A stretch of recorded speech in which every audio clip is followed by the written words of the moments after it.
Don't move. There's something alive under the ice. Luke Warren dropped his maintenance bag and ran toward the frozen edge of Black Pine Lake as a dark shape struck weakly beneath a shelf of broken snow. Wind drove needles of ice across the empty resort grounds, erasing footprints almost as quickly as they formed. Luke slid onto one knee, caught a glimpse of black and tan fur, and understood that the animal was not beneath solid ice but trapped in a narrow channel of freezing water between the shoreline and a collapsed drift. At 39, the former Navy SEAL had spent years learning not to rush toward danger without reading it first. He tested the surface with a long-handled shovel, clipped a utility rope around his waist, and anchored it to a cedar post beside the dock. "Easy," he called. Two brown eyes appeared above the water. The German shepherd tried to climb, but her front paws slipped against the glazed bank. Luke lowered himself flat to spread his weight and pushed the shovel handle toward her. She snapped once. Not at him, but at the object striking the ice near her face. "I know," he said. "You're scared." He removed his canvas jacket, looped it around the shovel, and extended the softer bundle instead. The dog caught the fabric. Luke pulled while she kicked against the submerged stones. The ice cracked beneath his elbows. For one instant, the lake opened black and silent below him, awakening the memory of another rescue, another frozen night, and a teammate he had not reached in time. Luke forced the memory aside. Not today. He drew the shepherd over the edge and rolled backward until both of them reached solid ground. She collapsed against his chest, soaked, trembling, and barely responsive. Luke wrapped her in the jacket, lifted her carefully, and carried her toward the maintenance cabin 50 yards uphill. Inside, he shut off the cold draft, placed blankets near the propane heater, and called the county emergency dispatcher. The veterinary volunteer on duty told him to warm the dog gradually, keep her dry, and watch her breathing until help arrived. Luke followed every instruction. He rubbed her ears with a towel, checked her gums, and kept the heater low enough to avoid sudden warming. After several minutes, the shepherd raised her head. "There you are," he whispered. She wore no collar. Mud clung to her belly, and burrs were tangled near her hind legs. When Luke moved the blanket, he noticed enlarged mammary glands and damp fur along her underside. She was nursing. The realization changed everything. "You have puppies." At the word, the shepherd struggled to stand. Her legs folded, but she turned toward the cabin door and gave a strained whine. Luke kept one hand against her shoulder. "You're not going back out yet." She pushed past him anyway, reaching the door before collapsing again. When the county rescue truck arrived, Luke carried her outside while a medic prepared a warming crate. Near the lake, fresh snow had covered most signs of the struggle, but beside a cluster of reeds, Luke found a shallow hollow lined with torn insulation and dry grass. It was large enough for the shepherd and a litter. The hollow was empty. Small paw prints crossed the snow beyond it, then vanished beneath wider human tracks. A narrow drag mark ran toward the north shore, as though someone had pulled a sled or cart through the storm. The shepherd lifted her head from the crate and stared in that direction, trembling for a reason that had nothing to do with cold.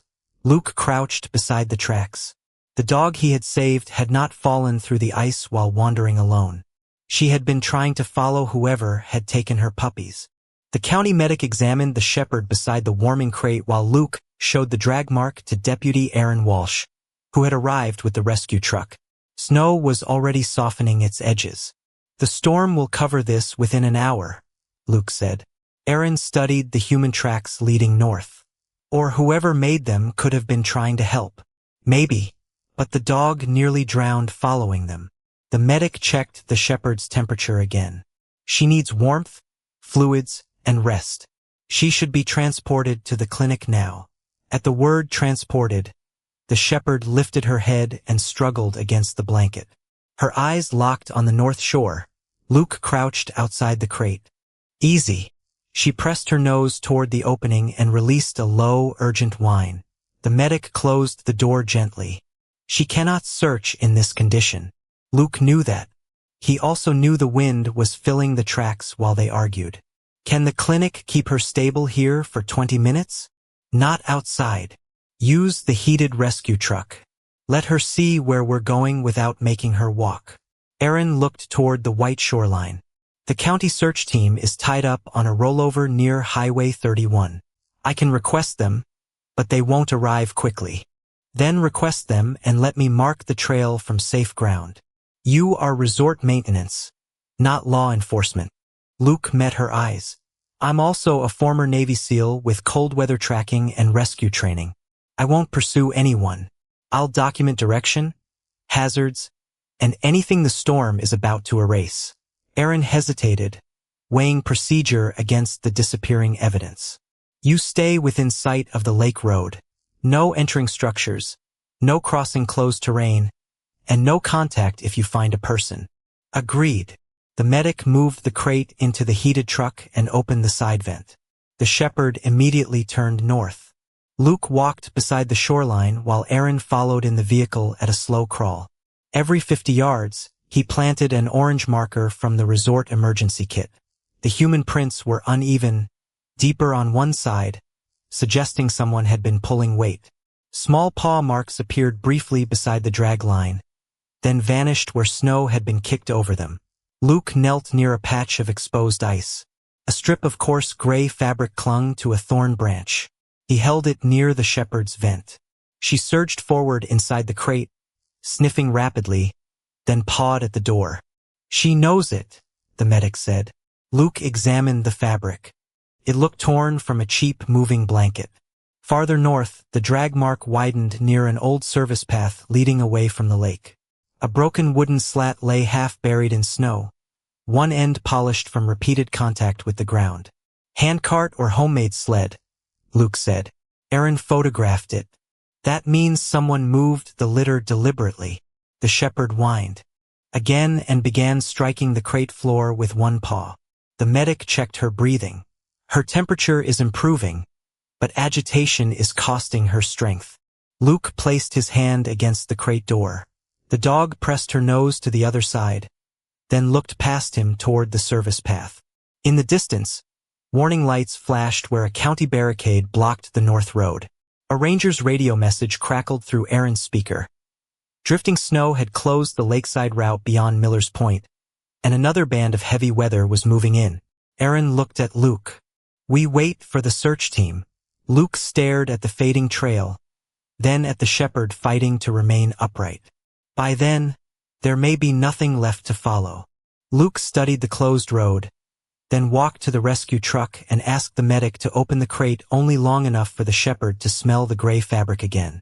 She stays inside, the medic warned. Luke nodded. The dog pressed her nose to the torn cloth, inhaled sharply, and turned toward the service path. Her reaction was immediate, but not frantic. She knew the scent. Luke folded the fabric into a clean evidence bag and examined the snow where the drag mark left the shoreline. Wind had blurred the human prints, yet the runners had cut 2 shallow grooves beneath the fresh powder. He measured their spacing with the length of his glove, then followed the deeper groove uphill. Whoever pulled the load had favored the right side and stopped often. Small depressions appeared beside several stops, puppy-sized tracks, clustered close together. They were set down here, Luke said. Aaron photographed the marks. How can you tell? Luke brushed away loose snow with 2 fingers. Beneath it, for tiny paw impressions overlapped near a wet patch. The blanket leaked warmth. The snow softened under them before it froze again. He continued along the service path without crossing the barricade, using tree trunks and sheltered banks where the storm had not erased everything. When the trail vanished across open ground, Luke did not follow the obvious direction. He checked the lee side of a fallen pine and found gray fibers caught in the bark at knee height. The puller had stopped there and shifted the load. Inside the truck, the shepherd rose unsteadily and struck the crate door once. Luke brought the evidence bag near the vent. She sniffed, then looked past the pine toward a narrow maintenance cut descending between 2 ridges. She's confirming the direction, Aaron said. Luke marked the turn and tested the snow ahead with a collapsible probe from the emergency kit. The first 3 placements reached firm ground. The 4th sank nearly to the handle. He stopped, A drainage ditch lay hidden beneath the drift. "No vehicle goes through there," he said. Someone crossed on foot with a light sled. Aaron radioed the route to the delayed search team. Luke moved parallel to the ditch, staying on higher ground. 50 yards farther, he found a short length of frayed rope tied in a loop around a broken wooden slat. One knot had been tightened with cold, stiffened hands, practical but hurried. The shepherd began whining before Luke reached the truck. When he held the rope near the vent, she pushed her muzzle against the opening and pawed twice at the floor. Luke turned the rope over. Several pale hairs clung beneath the knot, too short to belong to the adult dog. "Puppy fur," the medic said. Luke looked down the maintenance cut. The trail did not lead toward the county road or any nearby house. It angled toward the abandoned lakeside storage buildings beyond Miller's Point. Then Mara gave a low bark and fixed her eyes on a dark shape half buried ahead. Luke approached carefully and uncovered another strip of the same gray blanket, this one damp with milk and marked by tiny claw scratches. The puppies had been alive when they passed this point, and whoever carried them had been moving deeper into the storm. Aaron studied the dark line of storage buildings beyond Miller's Point, then checked the county map on her tablet. The lakeside road is officially closed from here north. Snow load has already brought down branches, and the slope above the warehouses is unstable. Luke looked at the gray blanket in his evidence bag. The trail goes there. That does not make the route safe. The medic opened the truck door. Long enough to check Mara's temperature. The shepherd tried to stand again, but her hind legs shook beneath her. "She is improving," the medic said, "but she cannot walk that distance. Another exposure could put her back into hypothermia." Mara ignored the blanket being adjusted around her and stared toward the maintenance cut. Luke understood the urgency in her body, but taking her into deeper snow would turn one rescue into two. "Keep her in the heated truck," he said. "Can you bring the vehicle as far as the barricade?" Aaron shook her head. "Not beyond the marked road." Luke scanned the terrain instead of the closure signs. The open road curved beneath the unstable slope, but an older maintenance trail ran through a stand of pines on higher ground. It was narrower and protected from drifting wind. "That path stays outside the slide zone until the last storage building," he said. Aaron checked the map. "It also leaves us without vehicle access. Then we mark it for the search team and go only far enough to confirm where the trail ends." She looked directly at him. "You agreed not to enter structures or cross closed terrain. I am asking you to redefine the safe boundary based on what is here now, not ignore it." The medic interrupted before Aaron could answer. "Mara's agitation increases every time we stop. If she can see Luke moving in the direction of the scent, she may settle. But she stays crated." Aaron considered the weather report crackling through her radio. The search team was still 20 minutes away, and the next snow band was already crossing the western ridge. Finally, she removed 2 beacon markers from the truck. "We use the upper trail. We remain within radio range, turn back at the first structural hazard, and do not enter any building. I make the call to stop." Luke nodded. "Agreed." They advanced on foot while the medic kept the truck at the barricade with Mara. Luke probed each drift before stepping and tied bright tape at every turn. Aaron documented the route and relayed coordinates to the incoming team. Halfway through the pines, the drag grooves disappeared beneath wind-packed snow. Luke searched the sheltered bases of trees until he found a fresh scrape on exposed bark and a single small paw print beneath it. From the truck behind them came Mara's muffled bark. Luke answered by tapping his flashlight twice against a tree. The shepherd barked again, facing the same direction. At the end of the trail, an abandoned storage shed emerged through the snow, its door hanging open. Luke stopped outside the threshold as promised. Mara began barking continuously from the distant truck. Then, beside the shed, Luke noticed a narrow line of disturbed snow climbing toward a second building higher on the slope. The mother had not led them to the open shed. She was warning them that the trail continued beyond it. Luke followed the disturbed snow uphill while Aaron stayed several yards behind, marking each safe step. The second building was smaller than the first, an old pump shed with one wall bowed inward beneath the weight of the storm. The drag line ended near a cluster of scrub pines beside it.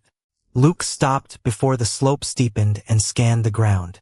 "No fresh human tracks beyond this point," Aaron said. Then whoever brought them here stopped.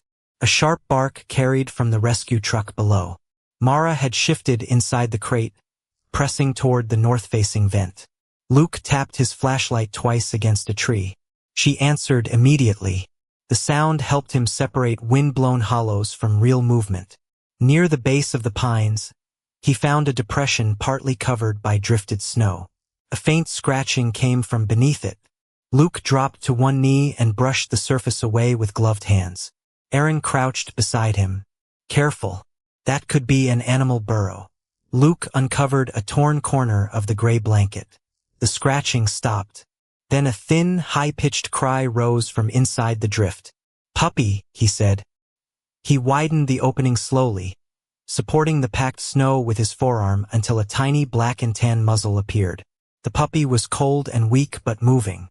Luke wrapped it inside his thermal layer and radioed the medic. "We found one alive near the pump shed. Bring the warming bag up the marked route, but stop below the final slope." Aaron checked the hollow. "Why would one be left here?" Luke examined the snow around it. The drag grooves continued beyond the pines, but a broken slat from the sled lay nearby. The load tipped. Whoever was pulling it may not have realized one fell out. That changed the shape of the story. Until then, Luke had imagined someone taking the litter without concern for what happened to Mara. But the puppy had been wrapped in insulation and sheltered beneath the tree roots, not abandoned in the open. Someone had tried to protect it before moving on. Mara barked again from below, rapid and urgent. Luke carried the puppy down far enough for the medic to place it in the warming bag. The moment Mara smelled it through the crate vent, she stopped struggling and pressed her nose close, releasing a soft whine. The puppy answered. Mara's breathing steadied. She licked at the wire opening, then turned her head sharply back toward the upper slope. Not finished. Luke showed Aaron the remaining drag line. "She knows the others are still out there." The medic checked the puppy's temperature. "This one has a chance because someone insulated it. Whoever moved them may have been trying to save them from the lakeshore." Aaron looked toward the buried path above the pump shed. "That does not mean they are safe now." Luke agreed.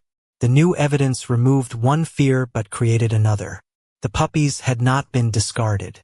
They had been carried deeper into danger by someone who might also be trapped. Mara pawed once at the crate floor, then fixed her gaze on Luke. He handed the rescued puppy to the medic and turned back toward the slope. The search was no longer about finding who had taken the litter. It was about reaching whoever had tried to save it before the storm buried them all. The incoming search team reached the barricade as Luke and Aaron returned to the upper trail. 2 rescuers carried probes, rope, and a compact sled, while the medic remained below with Mara and the recovered puppy.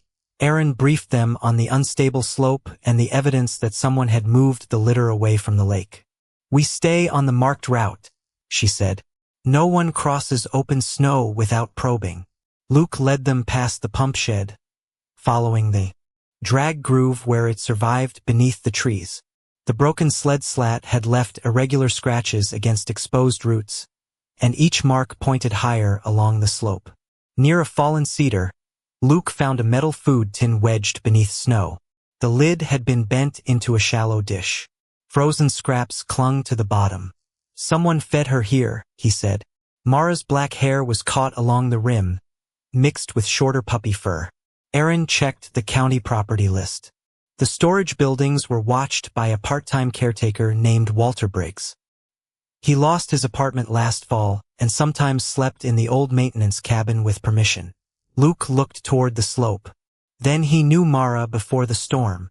A rescuer found boot impressions sheltered beneath the cedar branches. They matched the uneven stride from the lakeshore, but now the right footprint dragged heavily. Walter had been injured or exhausted while pulling the litter. Aaron tried his phone again. No answer. The nearest cabin stood beyond a shallow ravine where drifting snow had buried the service path. The team began probing a safe route around it. From below, Mara started barking inside the truck. 3 sharp bursts, then silence. Luke stopped.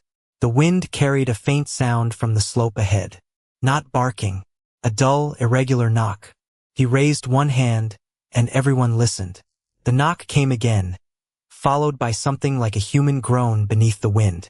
Mara erupted into urgent barking. "She hears him," Luke said. The team moved toward the sound in a roped line. At the ravine's edge, they found the overturned remains of a homemade sled and another strip of gray blanket caught beneath it. Several small paw prints disappeared toward a mound of wind-packed snow below the cabin. Luke probed the mound and struck a hollow space. A muffled cry answered from underneath. Erin radioed for shovels and medical support. "Walter," she called. "County Rescue. Can you hear us?" A weak voice responded, but the words were unclear. Luke crouched near a narrow air gap. Warm breath had glazed the snow around it, and tiny whimpers rose from below. Walter had not taken the puppies for profit or abandoned them. He had carried them from the freezing lakeshore toward shelter, then been trapped when the ravine drift collapsed around him. Mara barked again from the truck, and the puppies answered beneath the snow. Luke looked at the rescuers. "They're alive, but this pocket is shrinking." Before anyone could begin digging, a deep crack sounded from the loaded slope above them, and Mara's barking changed into a warning howl. The warning crack rolled across the slope before a sheet of loose snow broke above the ravine. Erin shouted for everyone to retreat behind the cedar line. The rescuers pulled back on the rope as a shallow slide swept across the marked path, burying their tools and sealing the air gap above Walter and the puppies. Luke dropped behind a tree while snow struck his shoulders and filled the space where he had been kneeling. When the movement stopped, the slope became unnaturally quiet. "Account for everyone," Erin ordered. The team answered one by one. No one was injured, but the route to the hollow had vanished beneath several feet of unstable snow. Erin checked the slope meter and shook her head. "We cannot dig from below. Another release could bury the whole team." Luke stared at the place where the air gap had been. "They are still alive, and sending people onto that face now could add for more victims." She radioed for avalanche equipment and ordered the team back to the pump shed. The decision was correct, and Luke hated it. At the barricade below, Mara heard the rescuers returning without the litter. She forced herself upright inside the crate and began clawing at the door. The medic tried to calm her, but the shepherd's legs trembled and her breathing turned ragged. Luke knelt beside the vent. "We found them." Mara pressed her nose toward him, then looked past his shoulder at the slope. "We just can't reach them yet." The words opened a memory he had spent years trying to contain. During his final deployment, Luke had led a rescue toward a teammate trapped beyond a collapsing ice channel. Command had ordered him to stop when the route became impossible. He had obeyed, and the man had died before another team arrived. Since leaving the Navy, Luke had told himself discipline had demanded that choice. Standing beside Mara, he felt only the old helplessness. "I should have moved faster," he whispered. The medic looked at him. "You brought the team to them alive. Alive is temporary under that snow." Mara struck the crate door once, then sagged onto the blanket. Even her determination was losing against exhaustion. The recovered puppy crawled toward her warmth and cried softly. Mara licked its head, but her eyes never left the ridge. Erin approached with the updated reading. "The slope needs time to settle. We wait for the avalanche unit." "How long?" "At least 30 minutes. Luke looked at the darkening sky. The hollow had already been shrinking before the slide.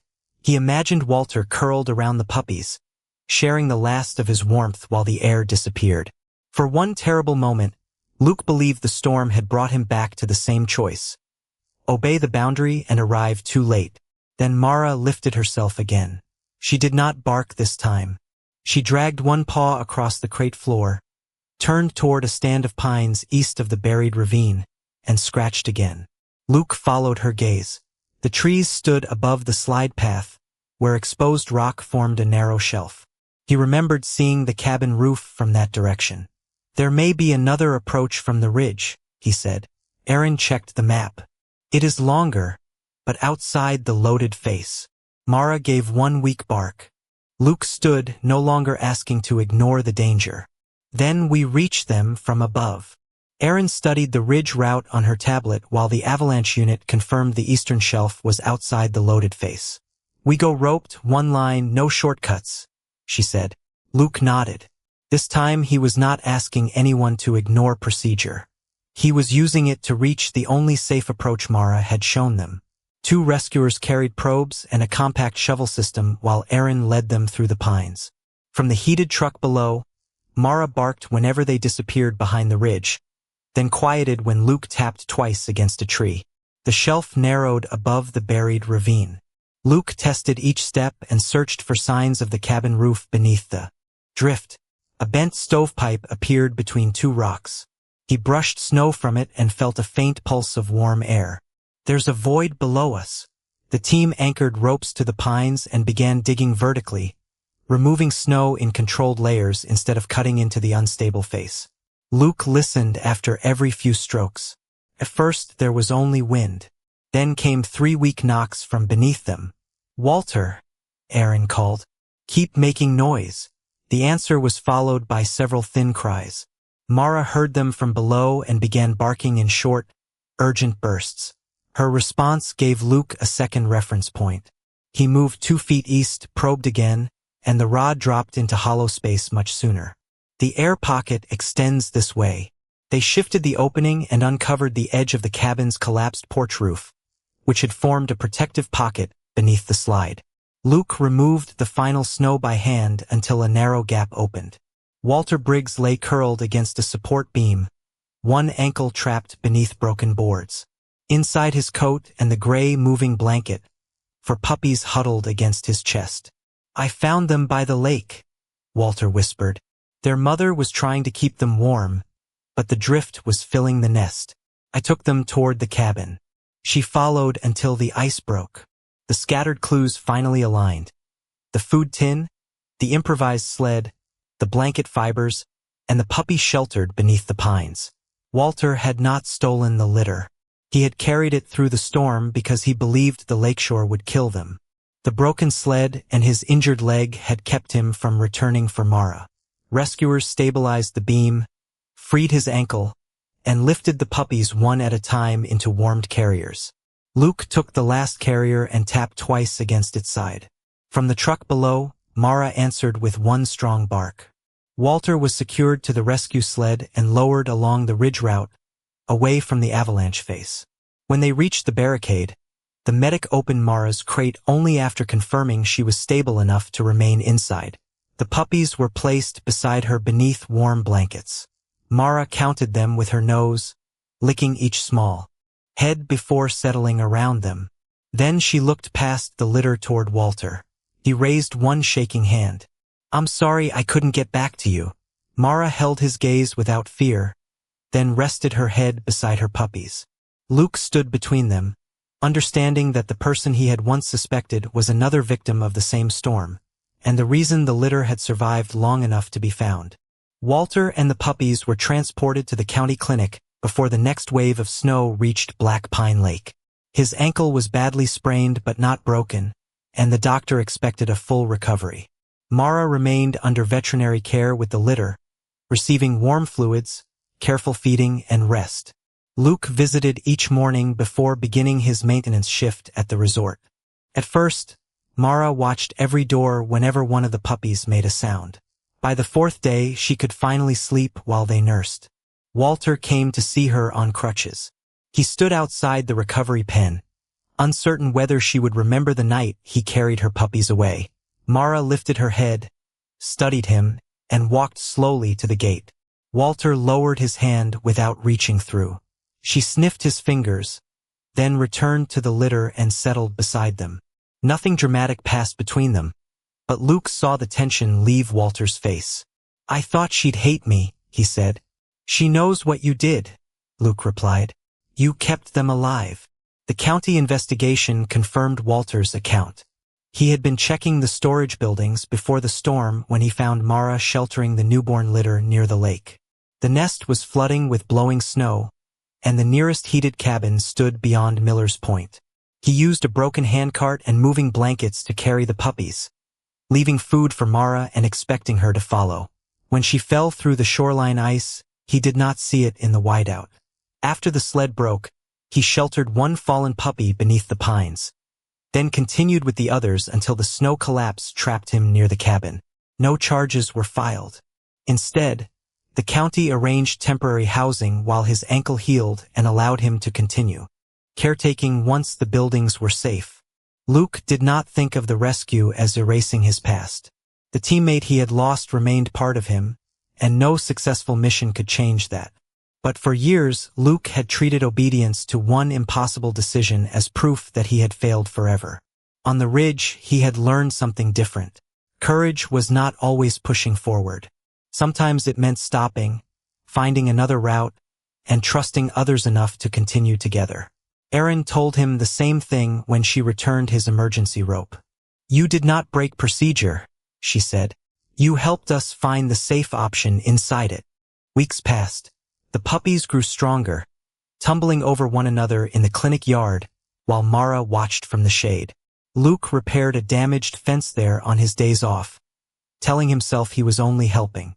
Everyone else knew better. When the shelter approved Mara and the litter for adoption, Luke applied for them as a family. His small house near the resort had a fenced yard, steady heat, and enough room if he converted the storage room. He completed the inspections, veterinary plan, and home visits without asking for exceptions. The adoption counselor warned him that raising 5 puppies would be exhausting and expensive. Luke looked at Mara, who stood beside his knee while the litter pulled at his bootlaces. "I know," he said. "They stay together." On the morning he brought them home, Walter arrived with the repaired gray blanket folded beneath one arm. He placed it inside the back of Luke's truck, and Mara immediately settled beside it while the puppies curled against her.